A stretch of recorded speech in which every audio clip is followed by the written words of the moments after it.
O Concello de Lalín comezou hoxe a condicionar o entorno da praia fluvial de Vilatuxe de cara aos vindeiros meses estivais, para que estean boas condicións e os usuarios poidan desfrutar dela.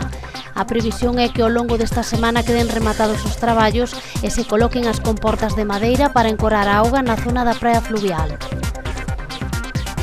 A Consellería do Medio Rural volve a activar dende hoxe luns os permisos para facer queimas, unha vez que as previsións meteorolóxicas permitan a realización destas tarefas. Poderánse realizar as comunicacións e solicitudes de autorización de queimas de restos agrícolas e forestais a través do teléfono 012 do Centro de Atención aos Cidadáns da Xunta de Galicia e da Oficina Agraria Virtual OAV.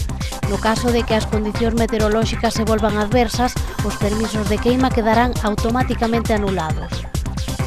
A Asociación de Empresarios e Comerciantes de Silleda Ecos terá presenza na 34ª Semana Verde de Galicia. Esta edición será a primeira onde establecementos comerciais pertencentes a Ecos participen con un stand para promocionar o seu establecemento e vender os produtos. Serán 15 os establecementos dos sectores tan diversos como textil, calzado, bazar, óptica, xoiería ou fontanería. A Concellería de Servizos Sociais Paz Pérez acaba de anunciar a posta en marcha dunha asociación sen ánimo de lucro para a prestación de servizos sociais, co obxectivo de levar adiante novas iniciativas de carácter social no municipio lalinense.